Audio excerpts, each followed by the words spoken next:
Hello बच्चों, let us see the comprehension. The comprehension says compound A हमको दिया गया है जिसका मोलिकुलर फॉर्मूला C10H22O2 दिया गया है.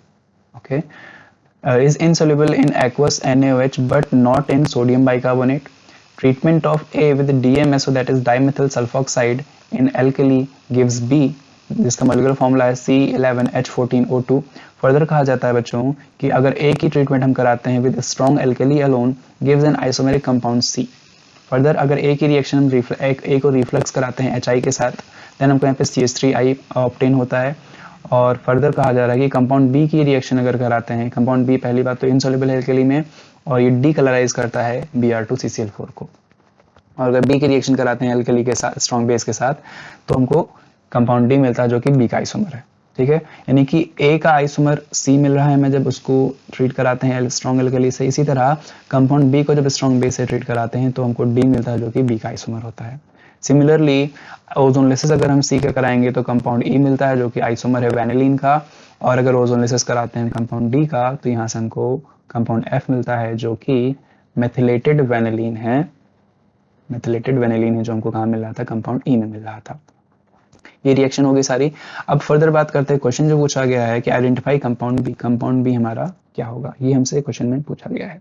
तो कंपाउंड बी की बात करें बच्चों यहाँ पे तो ये जो क्वेश्चन होगा हमारा दिस विल बी, ये हमारा हिट एंड ट्रायल मेथड से सॉल्व होगा. तो सबसे पहले हम कुछ कंक्रीट चीजें दी गई हैं उसको हम पहले देख लेंगे यहाँ पे क्वेश्चन में. पहले तो यहाँ पे एक क्वेश्चन में एरर है. क्वेश्चन में एरर क्या है कि जो कंपाउंड ए का मोलिकुलर फॉर्मूला दिया गया है ये इनकरेक्ट है. इनकरेक्ट क्यों है यहाँ पे, क्योंकि जब कंपाउंड ए हम आइडेंटिफाई करेंगे तो वो हमारे उसमें क्या होगा, वहाँ पे जो नंबर ऑफ हाइड्रोजन होंगे दैट विल बी 12. यानी कि यहाँ पे जो कंपाउंड ए होगा उसका मोलिकुलर फॉर्मूला कितना होना चाहिए था, C10H12O2 होना चाहिए था.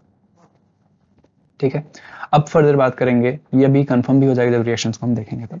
तो अगर यहाँ पे देखें तो क्वेश्चन में सबसे पहले में कहा गया है कि अगर ट्रीटमेंट करते हैं हम किसकी, ए की, ए को ट्रीट करते हैं HI के साथ तो हमको CH3I मिलता है. इससे क्या होता है, A with HI gives CH3I. इससे क्या हमको कंक्लूड होता है, तो इससे कंक्लूड होता है कि जो भी कंपाउंड है उसमें क्या होगा, कंपाउंड ए में OCH3 ग्रुप प्रेजेंट होगा. सिमिलरली कहा जा रहा है कि जो बी है कंपाउंड वो क्या करता है, डीकलराइज कर देता है ब्रोमीन को, डीकलराइजेस Br2CCl4. मतलब यहाँ पे क्या हो रहा है, अनसैचुरेशन प्रेजेंट है. और अनसैचुरेशन मतलब क्या होगा, यहाँ पे अनसैचुरेशन प्रेजेंट है मतलब जो कार्बन कार्बन यहाँ पे क्या होगा, डबल बॉन्ड और ट्रिपल बॉन्ड प्रेजेंट होंगे, इधर डबल बॉन्ड और ट्रिपल बॉन्ड. ऑप्शन में देखें तो हमको सभी जगह पे डबल बॉन्ड ही दिख रहे हैं तो डबल बॉन्ड ही कंसिडर करके चलेंगे, हम इसको कंसिडर करके चलेंगे. तो ये तो हमको कंक्रीट डिटेल्स दी गई थी, बाकी को हम जो है रिएक्शन से कंसिडर करके चलेंगे, रिएक्शन से हम कंफर्म करेंगे. तो अगर यहाँ पे हम हिट एंड ट्रायल मेथड से एज्यूम करें तो हमारा जो कंपाउंड हमारा जो सबसे सुटेबल होगा वो कौन सा हो सकता है, हमारा जो है यहाँ पे हम एज्यूम करके चल रहे हैं कि हमारा जो कंपाउंड कौन सा है दैट इज बी. कंपाउंड हमारा कौन सा है, इसको हम एज्यूम करके चलते हैं कंपाउंड बी. अगर इसको एज्यूम करके चलें तो हमारा क्या होना चाहिए था, सभी रिएक्शंस मिलनी चाहिए थी. तो पहले देखिए कंपाउंड बी हमको कैसे मिल रहा है, कंपाउंड बी हमको तब मिलता है जब ट्रीटमेंट करते हैं कंपाउंड ए की विद डीएमएसओ से, विद डीएमएसओ से. ठीक है ना. तो कंपाउंड ए हमारा क्या होगा, कंपाउंड ए हमारा क्या होगा, कंपाउंड ए हमारा होगा कुछ इस तरह से होगा. ठीक है, यहाँ पे OCH3 as it is present रहेगा, यहाँ पर क्या रहेगा, OCH3 as it is present रहेगा. और फर्दर अगर देखें हम, अगर यहाँ पे हम क्या कर ले OH एज्यूम कर ले तो हमको क्या पता है कि जो भी फिनॉल होता है, सॉरी जो भी अल्कोहल होता है उसकी रिएक्शन जब भी हम किससे कराते हैं, डाइमेथिल सल्फोक्साइड से कराते हैं, दैट इज DMSO से कराते हैं. तो वहाँ पे क्या होता है, अल्कोहल का जो हाइड्रोजन होता है वो उसको रिप्लेस कौन करता है, एक मेथिल ग्रुप रिप्लेस कर देता है. यानी कि इस तरह से अगर कोई रिएक्शन है हमारे पास, कैसी रिएक्शन है, ऐसी ROH है, इसकी रिएक्शन DMSO से कराते हैं तो ईथर का प्रिपरेशन होता है एक तरह से. यहाँ पे क्या होता है RO और यहाँ पे मेथिल ग्रुप प्रेजेंट होगा ना तो यहाँ पे क्या आ जाएगा, CH3 आ जाएगा. ठीक है ना. तो इसी रिएक्शन को हम यहाँ पे बेस बना रहे हैं यहाँ पे कंपाउंड ए को आइडेंटिफाई करने के लिए. तो जो क्योंकि हमको कंपाउंड बी हमने एज्यूम कर लिया है क्या, यहाँ पे क्या हो जाएगा, यहाँ भी OCH3 आ जाएगा एंड यहाँ भी OCH3 आ जाएगा. ठीक है ना. तो ये कंपाउंड भी हमको ने तो जो है एज्यूम किया हुआ है. तो कंपाउंड हमारा क्या होना चाहिए था, इसके अकॉर्डिंग कंपाउंड हमारा ये होना चाहिए था. ठीक. यहाँ पे OH की जगह पे क्या आ रहा है, OCH3 आ जा रहा है। तो कंपाउंड ए आ गया हमारे पास, कंपाउंड बी आ गया हमारे पास। फर्दर हम क्या करेंगे, यहाँ पे इनके मोलिकुलर फॉर्मूला को भी एक बार कंफर्म कर लेते हैं। तो कंपाउंड ए का जो मोलिकुलर फॉर्मूला है वो हमारे यहाँ से अगर काउंट करेंगे number of carbon, hydrogen and oxygen को, this will be equal to C10 होगा ना, 10 कार्बन से C10H12O2। इसी तरह जब कंपाउंड बी को आइडेंटिफाई, उसके जो मोलिकुलर फॉर्मूला को फाइंड करेंगे तो this will be equal to C11 हो जाएगा। एक कार्बन बढ़ गया है ना, और 3 हाइड्रोजन बढ़ गए हैं, एक हाइड्रोजन को निकाला भी गया है, यानी कि कितना हो जाएगा, H14 हो जाएगा। टोटल हाइड्रोजन में इंक्रीज हुआ है 2 और ऑक्सीजन में भी उतना ही है, ठीक है, C11H14O2। ये बात होगी। तो हमारा मैच भी कर रहा है, ए यहाँ पर है और बी यहाँ पर, ठीक है ना। फर्दर कहा जा रहा है कि ए को ट्रीट कराते हैं स्ट्रॉन्ग एल्कली के साथ तो कंपाउंड हमको मिलता है, एक आइसोमेरिक कंपाउंड मिलता है सी। ए की रिएक्शन किससे करा रहे हैं, कंपाउंड ए की रिएक्शन करा रहे हैं एक स्ट्रॉन्ग एल्कली से, करा सिर्फ और सिर्फ एक एल्कली से रिएक्शन कराएंगे तो क्या होगा यहाँ पे। एल्कली हमको क्या पता है क्या करता है, किसी भी एसिडिक प्रोटॉन को एब्स्ट्रैक्ट करता है। तो यहाँ पे सबसे एसिडिक प्रोटॉन कौन सा होगा, जो अल्कोहल वाले प्रोटॉन्स होते हैं काफी एसिडिक होते हैं, ठीक है। फिर हमारा एलाइलिक वाले आते हैं। तो इसकी रिएक्शन अगर स्ट्रॉन्ग एल्कली से कराते हैं, दैट इज अगर यहाँ पे ETOH ले लेते हैं इस टाइप का कुछ, सॉरी ETONA है ना, सोडियम मेथॉक्साइड। तो क्या बनेगा यहाँ पे हमारा, यहाँ से हमारा बनेगा यहाँ पे O negative and Na positive आ जाएगा। ये एक आइसोमेरिक कंपाउंड होगा, ठीक। और यहाँ पे OCH3 एज इट इज रहेगा, ठीक है बच्चों। तो ये हमारा कंपाउंड कौन सा हो जाएगा, सी हो जाएगा। मोलिकुलर फॉर्मूला भी हमारा मैच करेगा, हालांकि यहाँ पे इसका मोलिकुलर फॉर्मूला दिया नहीं गया है। फर्दर अगर बात करें यहाँ पे क्या, कंपाउंड ए, बी और सी हमने आइडेंटिफाई कर लिया है। फर्दर कहा जा रहा है ए की रिएक्शन किससे करा रहे हैं, HI के साथ करा रहे हैं तो CH3I मिल जाता है। तो ये स्टेटमेंट भी बिल्कुल ट्रू है, मतलब यहाँ से कंपाउंड ए को ये वेरीफाई ही करेगा। अगर इसकी रिएक्शन किससे करा दें, मेथिल आयोडाइड से कराते हैं, तो जो मेथिल आयोडाइड में जो आयोडाइड है ये क्या करेगा, दिस विल, ये क्या करेगा यहाँ पे, सॉरी HI के साथ रिएक्शन करा रहे हैं ना, सॉरी HI के साथ रिएक्शन कराएंगे, यहाँ पे जो आयोडाइड है ये क्या करेगा, ये न्यूक्लियोफिलिक अटैक करेगा इस कार्बन पे और यहाँ पे ये शिफ्ट होगा। देन यहाँ पे जो ऑक्सीजन पे नेगेटिव चार्ज आएगा वो क्या करेगा, इस प्रोटॉन को एब्स्ट्रैक्ट कर लेगा, तो यहाँ पे OH आ जाएगा। तो रिएक्शन कैसी होगी, यहाँ पे प्रोडक्ट मिलेगा हमें इस तरह से,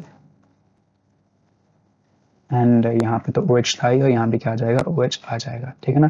तो ये हमारा हो जाएगा, और प्लस साथ में क्या मिल जाएगा, मेथिल आयोडाइड मिल जाएगा, जो कि इस बात को कंफर्म कर रहा है, इस रिएक्शन को कंफर्म कर रहा है। फर्दर कहा जा रहा है बच्चों क्या, कि इसी तरह कंपाउंड बी जो कि इनसोल्युबल एल्कली में, तो उसकी रिएक्शन किसी बेस से कराएंगे, उसकी रिएक्शन किससे कराएंगे, बेस से कराएंगे, तो हमको कंपाउंड मिलता है डी, जो कि बी का ही आइसोमर होता है। तो इसकी रिएक्शन किससे करा रहे हैं, बेस से करा रहे हैं। बेस हमने क्या ले लिया, स्ट्रॉन्ग बेस ले लिया, NaOH ले लिया। जब इससे कराएंगे तो यहाँ पे हमको क्या मिलेगा, अगेन यहाँ पे एसिडिक प्रोटॉन ढूंढेगा। एसिडिक प्रोटॉन यहाँ पे कौन सा होगा, ये जो हमारा क्या होगा, एलाइलिक प्रोटॉन होगा, एसिडिक होगा, क्योंकि ये रेजोनेंस स्टेबलाइज्ड भी होगा। तो यहाँ पे हो जाएगा, यहाँ OCH3 प्रेजेंट है, यहाँ भी OCH3 प्रेजेंट है, एंड बच्चों क्या हो जाएगा यहाँ पे, इस तरह से यहाँ पे नेगेटिव चार्ज आ जाएगा और Na पॉजिटिव आ जाएगा काउंटर आयन के फॉर्म में। साथ में यहाँ पे H2O रहेगा, यहाँ पे मैंने लिखना भूल गया था, एंड यहाँ पे क्या रहेगा, H2O रहेगा। तो ये कंपाउंड कौन सा होगा हमारा, this will B compound D, this will B compound D. Further यहाँ पे एक चीज और कहा गया था कि जो कंपाउंड बी है वो क्या करता है, डी कलराइज कर देता है Br2CCl4 को। तो बिल्कुल यहाँ पे डी कलराइज कर देगा, क्योंकि इसके पास अनसैचुरेशन प्रेजेंट है, जो कि हम यहाँ पे देख पा रहे हैं। यहाँ पे देखें तो ये जो कार्बन कार्बन डबल बॉन्ड है, जब Br2 से रिएक्शन कराएंगे, Br2 इन CCl4 से रिएक्शन कराएंगे, तो यहाँ पे क्या होगा, ये जो डबल बॉन्ड है ये क्या होगा, यहाँ भी ब्रोमिनेशन हो जाएगा एंड यहाँ भी ब्रोमिनेशन हो जाएगा, ठीक है। तो बाकी as it is same same रहेगा, बाकी as it is same same रहेगा, यहाँ पे OMe और OMe आ जाएगा, ठीक है ना। तो इसको मैं यहाँ पे इस बाकी कंपाउंड्स को आइडेंटिफाई करने के लिए यहाँ पे रिलेवेंट नहीं है, तो उसको मैं यहाँ पे इसलिए स्किप कर रहा हूँ। बाकी रिएक्शन तो देख लिया मैंने कि कैसे होनी है, यहाँ पे देख ली हमने, ठीक है ना।